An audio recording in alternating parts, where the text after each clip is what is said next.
Are you going to hire an editor for your next story? Or have you struggled with working with different editors in the past? Well, you're going to want to stick around because today we're going to be discussing how do you find a good editor and what are the pitfalls that I've seen and that common writers fall into when working with different editors for their story, script, or any type of creative work. Welcome to Kauffman Writes. I'm Kauffman, and this is my daily creative writing live stream where I help you become a better writer, find inspiration, and maybe just beat writer's block. Today, we're going to be doing our 2 daily writing sprints, 20 minutes apiece. And after our first writing sprint, we'll hop into our discussion about finding a good editor. Excellent. So I'm going to hop right into it. We're going to do writing sprint number 1. While I'm pulling that up, if you have any writing related questions, and if you need help with anything, or if there's any like writing things that you've been stuck with this past week, drop a comment below. I'd love to chat about it, and I'll look into it after this first writing sprint. All right, so we got writing sprint number 1. I'm going to pull up my normal screen. And of course, we can't have a good writing sprint without some music. All right. Okay, so if you've been joining me so far, you know I've been working on my story, The Last Scarecrow. Yesterday, we have our 3 heroes, the Scarecrow, Mr. Crow, and the Pixie, who have currently been separated from each other. And right now we have the Crow, Mr. Crow, the Crow, who is currently came across a bunch of helpless little animals. So what I always like to do is I always have to read the last section that I just went through before I get into it. All right, so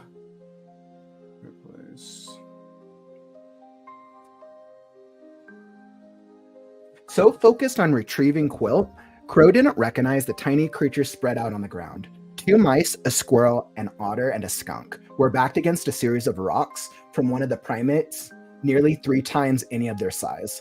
Like the primates who previously attacked them, this one had the bushy foxtail and 2 of those contraptions held in each hand.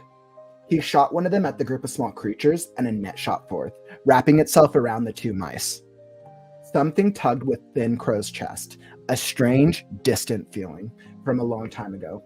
He couldn't quite place what the feeling was, but he had an urge to help the little ones before he had an urge to help the younglings. Before he even neared the scene, the wind blew Quilt directly into the primate, temporarily covering him up completely. Crow landed upon the primate's head. "Younglings escape! Younglings escape! Younglings!" he repeated, while the grouping of little animals at first looked shocked and confused that he addressed them as such. The otter and the squirrel both nodded and rose onto their hind legs to undo the netting which entrapped the mice. Crow watched with a sense of triumph from his perch upon the primate's head. Looking down, he found, Crow held on. Crow held on as the primate was roughly attempting to pull Quilt off him while flailing his long monkey arms about. "What? Get off! I'll kill you!" the primate cried as he began stomping around. Crow tried to hang on, but when a flailing arm came in his direction, he hopped off and began flying in a steady circle. And that catches me up to the present. The timer starts because it's time to write now.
Okay, so I think that was a good little stopping point.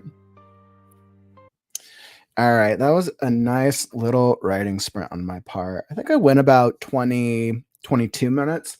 I wanted to get through this moment. So that was interesting, but I'll come back to my last scarecrow thoughts after our next writing sprint. So this means time for a break. So what we're gonna do is we'll take a 10-minute break. The clock's up. I'll pull this up so you can see. And now let's chat about how do you find a good writer? A good writer. How do you find a good editor? Maybe clearly I need some more caffeine. So I got inspired in one of my writing groups that I was in when one of the members was talking about their struggles with editors. And in the past couple weeks, in my experience with writers that I've spoken with, some writers have had phenomenal experiences with editors, and some have had lukewarm, mediocre experiences with finding an editor. If you've ever worked with an editor, or you've ever, whether that's been a great experience or a bad experience, drop a comment below. I'd love to hear what your experience has been like. So, I wanted to provide some best practices and some best tips when you're looking for an editor for your next story. Now, let's just clarify for a moment. When in the process do you need to find and or hire an editor? Generally speaking, if you're still on the rough draft and you want feedback on pieces that you're working on, I actually recommend not hiring an editor yet and either being involved with getting yourself involved with writers groups, whether that's an online writers group or a writer group in your area, and or connecting with other writers and exchanging feedback. The reason being is because you're generally going to be paying money to hire an editor, and depending on the editor's skill level, whether they're beginner all the way to somebody who's very well known, you're going to be paying money, right? And if you're going to be investing finances in getting your book or your script edited, you're going to want to make sure that it's at the stage where it's ready to be edited. And the truth is, I just don't want you to waste your time and I don't want you to waste your money. So, my recommendation is get through your rough draft first, and once you're through your rough draft, I will always suggest do a second draft yourself, because a rough draft is the point for you to have fun, for you to put everything out onto the page, for you to tell whatever story you want to tell, whether that's the most incredible story or a pile of garbage. Because the second draft is your opportunity to go back and refine it. Now, once you've done your second draft, I'll usually go through a third draft myself before I go to the editor, because I like to print out my third draft, read it aloud to myself, and then make edits as I go. After I do my third draft personally, that's when I will bring it to an editor. Because for me, then I know I've taken it through, I've written the original draft for it or the original script. I've gone back through and I've gone through the developmental part. I've refined the things that work and I've taken out the things that don't. And then I've taken it through a second time to catch things that I might have missed. Let's see. So awesome. Yeah. So let's see. I looked into an editor via Readsy, and the lowest price was 4K. Oof. I know. I'm actually not surprised. Uh, I know there's when people start looking for editors for their books, they'll usually end up going to gig websites like Readsy's one. Absolutely. Fiverr. There's many. Let's see. I know there's another one. I'm blanking on it, but it's easy to go to different gig websites and look for editors. And the truth is, how do you find a good quality editor? I feel bad for some of these other writing friends because the editor probably had success and they had experience, but then into the process, the editor that they ended up working with either gives them feedback and gives them critiques that doesn't really feel like it's aligned with what the writer wants, and or it feels like they want to take the story in two different directions.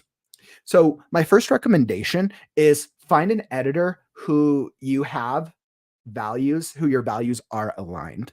I think that is 100% one of the most important things. You could hire an editor who's been a published author before, who's published multiple works, done multiple projects, and they still might not be the right editor for you. The reason being is because if you have different values and or if you're working in different genres, the editor might not have the eyes and the sense for your story specifically. Every story out there is different. And of course, you want to do your research and you want to see what the editor's experience is like. Absolutely. I always recommend when you're looking into an editor before you hire them. Now, usually most editors will do some type of consultation or free discussion to talk about prices or process and all that. Write down a series of questions and think about this. What's the story? What's the message that you want to tell first off? So like be clear on what is your story. And then you want to ask them things like, if you were to edit this story based off this synopsis and based off what I've shared so far, how would you, or what would your strategy be to edit this and make it a final draft? Now, of course, they're not going to have specific strategies without actually looking into it, but you want to determine what your goal is to determine what their values are. Your goal is to determine, are they going to be, if they're going to be looking for like developmental editing, where they're going to be looking at things like character, plot, dialogue, then you want to know that the things that they're looking for are the things that you want them to be looking for. A lot of times, something I see new writers do is they hire an editor and they're usually just like, here's the story, edit. And then later on in the process, the editor ends up coming back with either way too much feedback for the writer, or they end up coming back with not enough, or they end up coming back with ideas that doesn't align with what the writer's looking for the book. And essentially what that is that was just a lack of solid communication at the beginning stage of it. So I think clarifying expectations, so important, right? And this is something that I end up doing with a lot of my own editing services. I always like to clarify, like, all right, so like when I go through a story, these are the specific things that I'm going to be looking for, whether that's character development, plot, structure, world building, and so on and so forth. And then I will literally lay out, I'm like, all right, so this is what a page of editing is going to look like. And then this is what a page of feedback is going to look like. So that way writers know what to expect. Now, that's just me. I'm different. And the truth is, every single editor out there has their own process. So it's a really good idea to understand, what is the editor's process going to look like? And I think getting an actual visualization, like ask them, be like, all right, well, could I see a sample of what a couple pages of editing might look like for some of your previous work, is a great question, because then you're going to be able to see and you'll get an idea of like, okay, if I give them my story to work on, this is the type of feedback that I'm going to be receiving. So that's my recommendation. Values aligned, looking at qualitative experience in terms of like, what's the physical stuff that you're going to be receiving back.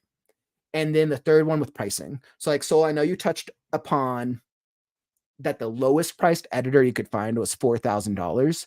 Now, I'm not surprised with that. The reason being is because from an editor's perspective, the amount of time it takes to work on a novel, or the amount of time it takes to edit a novel, can be very, very, very time consuming. So when you think about pricing, and this is something that I've like thought about myself, how do you price something? How do you price a structure that's both fair and that also gives the writer as much value on their manuscript or novel as possible? Now, a lot of the industry standards, editors will charge a per word price. When I ask myself this, I ask myself, if I'm going to edit a story, how long does it take me to get through a page of double spaced 12 point times font times New Roman in an hour? And then that's personally how I end up adjusting my prices based on how much I know that I can accomplish per hour. A lot of editors will end up pricing their structure based on per words. So a lot of times you'll see, all right, I can edit your story at 2 cents a word. Now, right, like 2 cents, like, yeah, it's super cheap. But now let's say you have a long story and your story is like 90,000 words, 2 cents times 90,000 words. Let's see, what is that? Oh, wait, 180,000. I'm like, wait, 2 cents times 90,000 words. Awesome. Clearly, I have some opportunities with math over here. 2 cents times 90,000 words is, so that would be about 360 pages. And that would be, let's see, 90,000. So that'd be about 180. Yeah, that'd be a lot.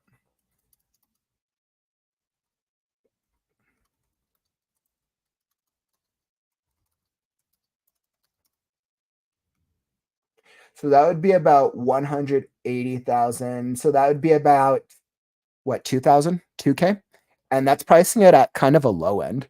Now, other times you'll see editors will price their work or will price it at just like a fixed price. So what you saw in Readsy, I'm not surprised. You'll probably see something like an editor will be like, okay, well, I will price this at a base amount, 4,000, 5,000, or whatever, assuming that that's calculated into it and that they're going to take this much time to work on whatever story it is that you put up. So those are some of my recommendations for values, getting actual experience, making sure you're asking them the right questions, and then pricing. Compare and contrast pricing for different editors. I think you generally want to say, let's see, they were all per word and the highest was 6,800. Yep.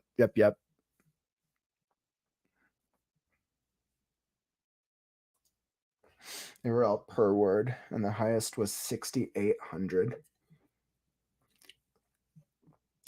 That makes sense. So then it sounds like from a Readsy's price point, you're generally looking anywhere between 4,000 to roughly about 7,000 range for an editor. Now, let's say, yeah, and then you're thinking about like, okay, well, how many words is my story? And of course, that's going to be a factor as well. I think gig websites are really, really competitive. And I think it is good to definitely look into them. I think it's also a good recommendation to reach out to friends and reach out to other writers you know, and try to find editors that have worked well with them in the past, and then start there when reaching out to editors. I think word of mouth is a really powerful tool when trying to find editors that could work very well for whatever story that you're trying to tell. Yeah, I think whenever I get to the end of my story for Last Scarecrow, ask myself how much time or how much money I'll need to put aside for an editor. Now, a lot of the times editors will be looking for different things in an edit, right? And I said this earlier with plot, structure, character, dialogue, so on and so forth. For me, there's certain things with my editing process. I know that I can fix my plot. I know I can fix my structure of my story. I know I can fix my grammar. I know those aren't things that I need an editor to come in and do. But the things that I do need someone to come in and do, because I need another perspective, is somebody to look at the developmental portion of it. Do the characters work? Does the story work? Does the dialogue sound realistic?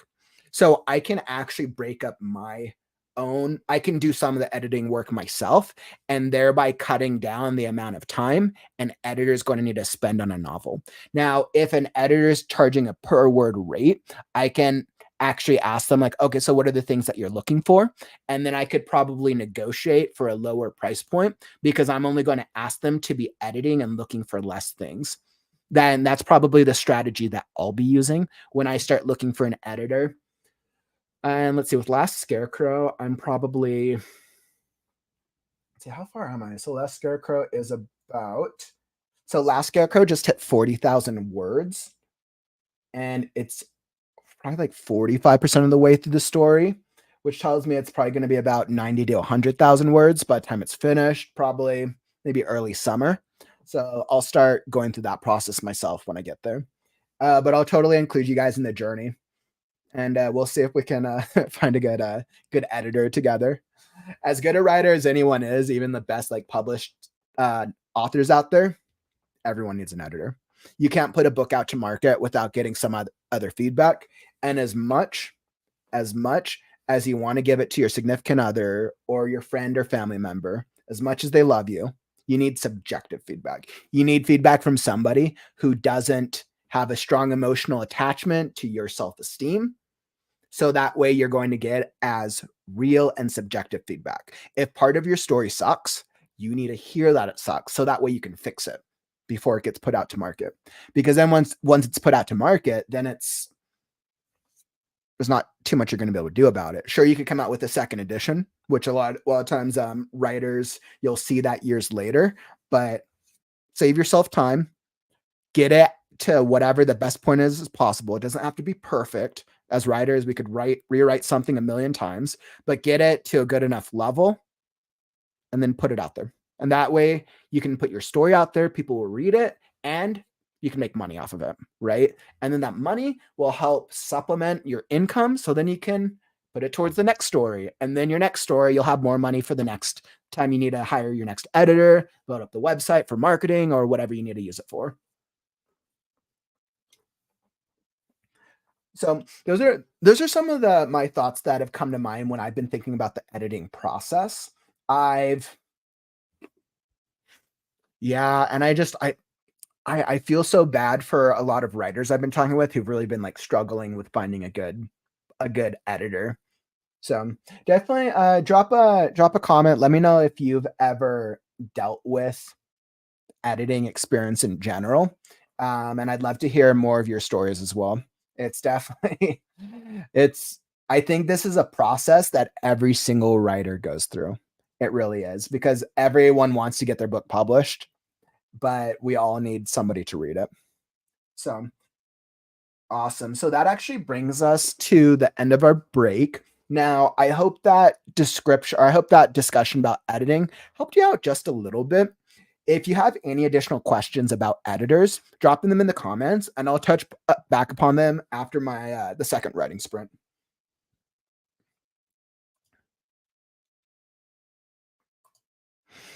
All right. And if you found any value in this conversation at all or from the previous writing sprint, like this video, like this live stream, let me know that you found value out of it. And that way, let's help boost the algorithm so I can help get it out to more people. Appreciate you.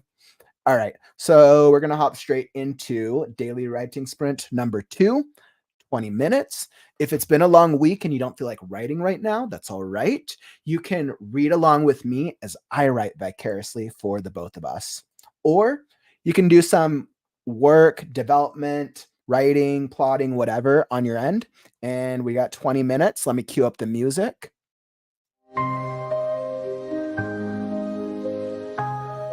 Perfect. And we'll return back to our pro. Oh, my keyboard's going out on me.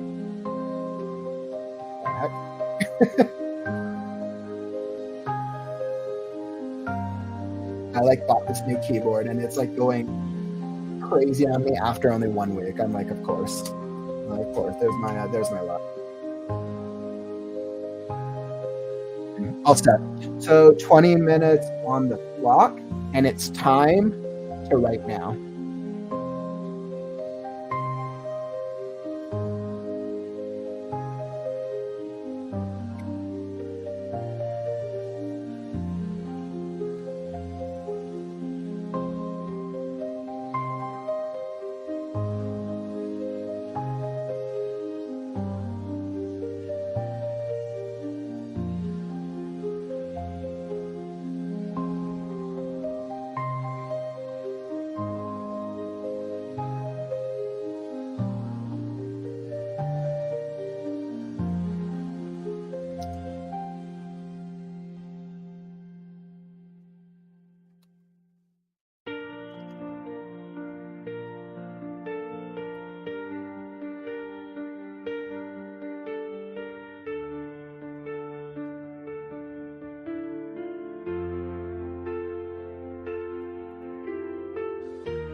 Hey, what's up, Shadow Legion? Welcome, welcome.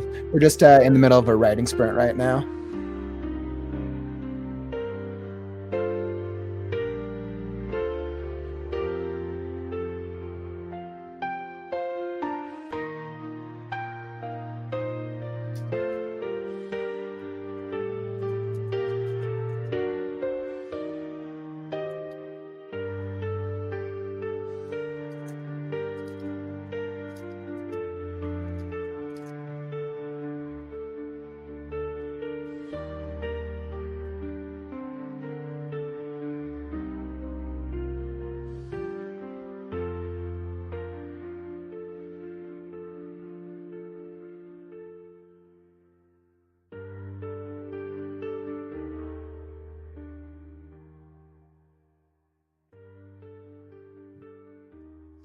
Hey, Jackie, welcome to the stream, by the way.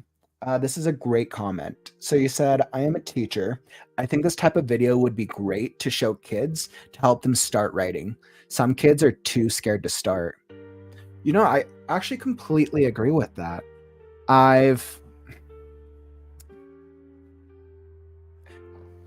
I think for myself, I've never been the one to back away from writing. But in my time when I was teaching kids, I used to be a violin instructor. I know how there's so much fear to just get started.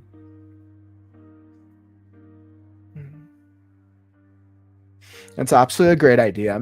I know in the future, my goal is to be able to do some more work in classrooms and do work with students to be able to help motivate them to start writing. I'm curious, Jackie, what grades do you think this would be the most beneficial, or for, like what age ranges do you think kids from what you've seen are generally struggling with just started writing?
Awesome. Excellent. Woof. All right. So that writing sprint went a little longer than I had anticipated. I got into a good writing like frenzy there with the end of that chapter. Let's see. Silentro. Hey, welcome to the chat. Welcome, welcome. I just wrapped up my second writing sprint for the day. Welcome, welcome. I hope you've been getting some good writing in yourself recently or this week. Awesome. So with Last Scarecrow, I feel like I got a really good point where sometimes that happens where I have that one of the writing sprints and then I start going over because I just needed to finish the end of that chapter. It's, when you get to that point in a story and you're like, all right, I need to finish it. And I realize now with Crow that I wanted him to be part of more of a team as compared to a solo, right? So now we have the three characters. We have Scarecrow, who's currently a prisoner being transported to the Coliseum. We have the Pixie, who's now going to try to relearn how to fly with the three dragons. And then now we have Crow, who Crow's a little has a couple screws lost in the head, is joined this traveling group. So that's fun, as we're going to see how our heroes get to the Colosseum and the midpoint of our story. Fun stuff. So we'll get to continue on with Scarecrow tomorrow. All right, excellent. So that was awesome. Excellent. So thank you for joining today. Once again, if you found any value from the conversations or the writing sprint so far, don't forget to follow and or subscribe because I actually do these daily live streams where we talk about all things writing, or if you just need writing inspiration. And then I do weekly shorts and writing inspiration videos. So join me for the journey. I'll be here every single day. Now for tomorrow, so usually what I do is I'm checking my times for the following week. I'll usually post my schedule on Sundays for what my next round of Kauffman Writes live streams.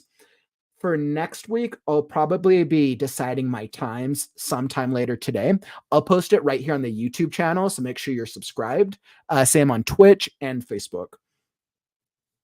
My weekday times will probably stay around that 5 p.m. mark, Mountain Standard Time.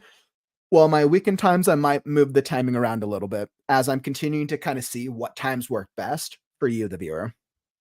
Excellent. Now, before I move on, I'm going to end off. I'm going to throw up this editing video. Now, I know we were talking about editing earlier. If you're needing editing services, I offer free editing services here on my live stream on Saturday. If you just want a free excerpt read, critiqued, and reviewed, I have a lot of fun with it. If you're looking to hire a professional editor, I have those services as well. So I'm going to throw up the video and you guys can check it out. Critiques and readings for your story every single Saturday on my live stream. My name is sacred. I am Butternut. You want to minimize the chance of a reader being pulled out of the story and being like, wait, what's going on? Forget dropping to the drop zone. I'm dropping you guys now, but drop or die. I would go harder in on the language that you use when describing the technology, the mech, the air units. In a maze of unending grid-laid streets with no avenue of exit in sight, when I wake up from dreaming, sometimes I wake up silently screaming. Add or adjust some of the language so it matches Boschian landscape, Mirror World, Shadowland. Or if you're looking to hire an editor for your next book because you're ready to take it to the next level, I do full editing services where I'll focus on character. The man froze for a moment, then nodded.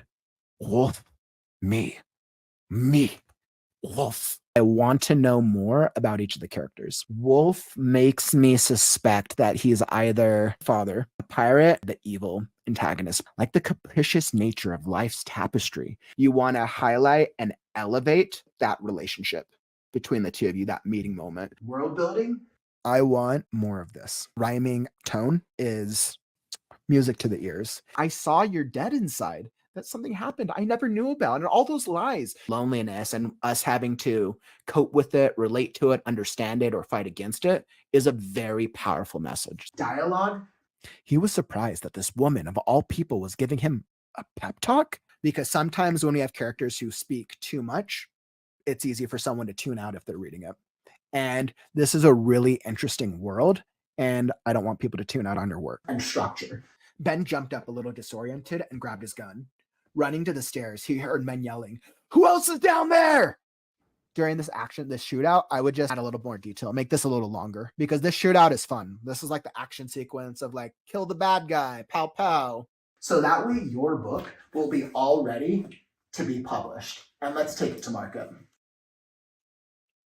All right. And there's my little editing advertisement. So feel free to reach out if you want, if you have questions or you want to know more about my process. I generally work with a lot of newer writers and helping them get their first or early stories out. So reach out for more details. And that brings us to the time in our stream. And remember, words are wind, but stories are forever. I'm Kauffman, and I'll catch you on the morrow.